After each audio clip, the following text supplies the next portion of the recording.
On June the 22nd, 1941, 3 million German troops, supported by 500,000 Axis soldiers, launched a surprise attack across an 1,800-mile front into Soviet territory. Despite repeated warnings, the Soviet Union was caught off guard. Stalin had refused to believe Hitler would break the Nazi-Soviet Pact of 1939. Within hours, the Luftwaffe destroyed much of the Soviet Air Force on the ground. Hitler's vision of a merciless war of annihilation, followed by eventual German settlement in the east. Operation Barbarossa was the largest invasion in human history.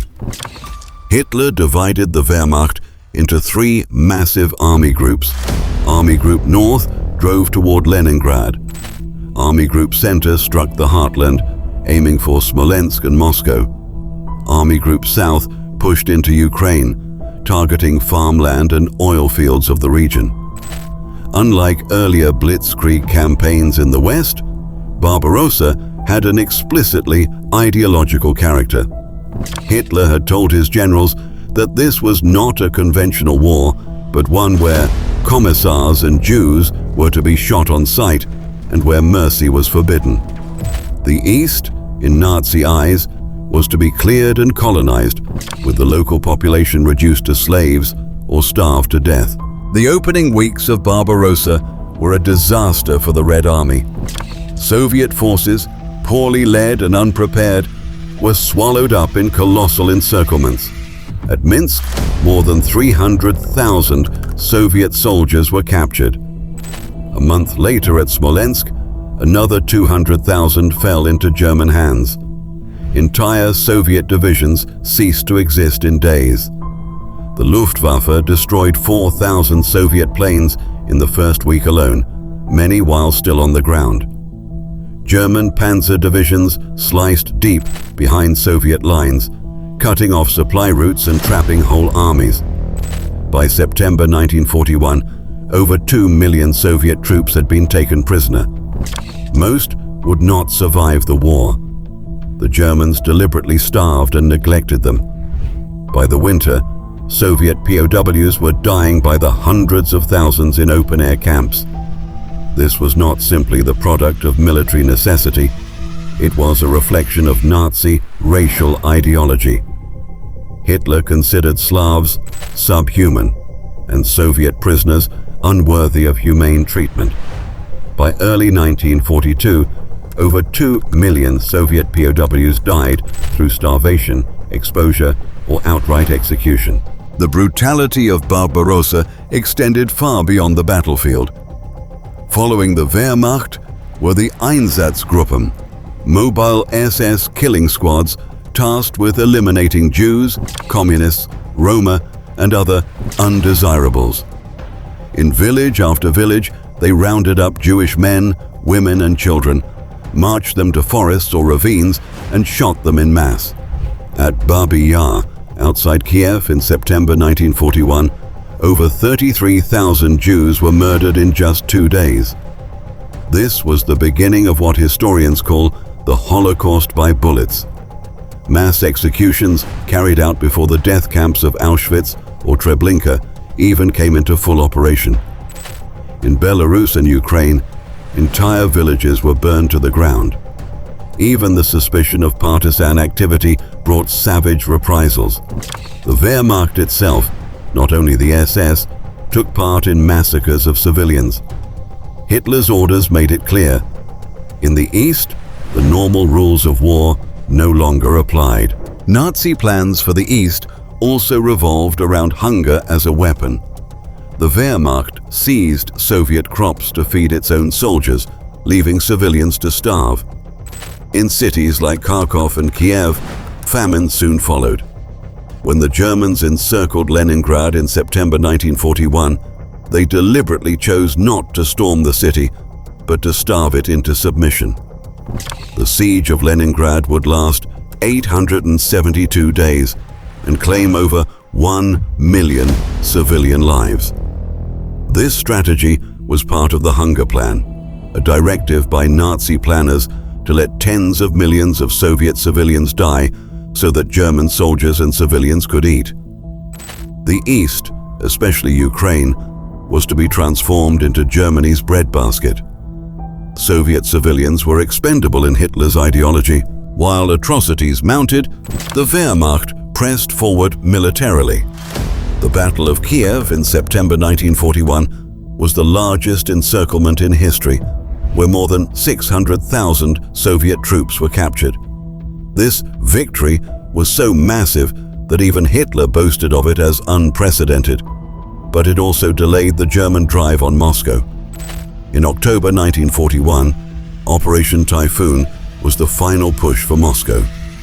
The Wehrmacht surrounded and destroyed more Soviet armies at Vyazma and Bryansk, capturing another 600,000 soldiers. By late November, German forces were within sight of Moscow's suburbs. It seemed as though Hitler's gamble might succeed. But then came the brutal Russian winter. Stretched to their limits, ill-equipped for the cold, and exhausted, the Wehrmacht ground to a halt. In December, the Soviets counterattacked with fresh Siberian troops, pushing the Germans back from Moscow. For the first time, Hitler's armies had been stopped. The horrific devastation of Barbarossa was deliberate, guided by documents drawn up in Berlin even before the invasion began. Central among them was the General Plan Ost, a top-secret SS plan for the colonization of Eastern Europe. According to this plan, up to 50 million Slavs were to be expelled, enslaved, or exterminated. The fertile lands of Ukraine were to be settled by German farmers. Major cities like Moscow and Leningrad were to be razed, their populations left to starve or deported to Siberia. The entire region was to be remade as German living space. This was Hitler's new order in the East, a vision of a continent where Germans ruled as masters, and the native populations were reduced to servitude or erased altogether. In the short term, Barbarossa aimed to defeat the Soviet Union quickly, within 4 months, and seize its resources to fuel the Nazi war machine. Hitler expected the Red Army to collapse under the shock of Blitzkrieg. He told his generals, "We have only to kick in the door and the whole rotten structure will come crashing down." Jews were to be eliminated completely, not only through shootings, but eventually through industrialized extermination camps. By the end of 1941, the failure to take Moscow did not end these plans. Instead, it pushed the Nazis to escalate their genocidal policies, leading directly to the Wannsee Conference of January 1942, where the final solution was coordinated at the highest levels. At the time, much of the Nazi vision remained hidden. The Allies knew of atrocities. News of massacres and starvation trickled out through resistance groups and intelligence reports. Winston Churchill himself, in late 1941, spoke of a crime without a name. But the full extent of Hitler's new order was not uncovered until the final stages of the war. As the Soviets liberated occupied territories in 1944 and 45, they discovered evidence of massacres, mass graves, and extermination camps. At Majdanek, liberated in July 1944, they found gas chambers and crematoria left intact. Documents captured in SS offices revealed General Plan Ost and the Hunger Plan, confirming that mass civilian death had been intentional. Testimonies from survivors and captured Nazi officials revealed the scale of atrocities committed during Barbarossa's advance. For the first time in history, leaders of a state were put on trial for crimes against humanity at the Nuremberg trials of 1945 and 46. Prosecutors presented Einsatzgruppen reports documenting mass shootings in occupied Soviet territories. Orders and directives from Nazi leaders, including Himmler, proved that extermination and enslavement were deliberate policies. Captured SS documents revealed long-term plans to depopulate and Germanize the East.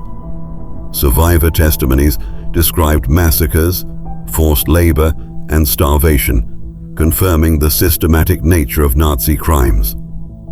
Together, this evidence showed that Operation Barbarossa was not merely a military campaign, but the launching pad for genocide and crimes against humanity on an unprecedented scale.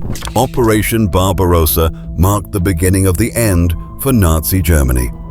Hitler had underestimated the Soviet Union's resilience, and by invading, he had committed Germany to a two-front war it could not win. But the deeper legacy lies in the human cost. By the end of the war, the Eastern Front would account for approximately 27 million Soviet deaths, soldiers and civilians. Barbarossa also revealed the extremes of ideological warfare. Unlike campaigns in the West, this was a war designed to annihilate entire peoples.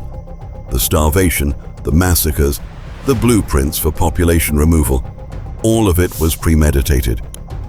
Hitler's quest for a new order brought unimaginable devastation across Eastern Europe.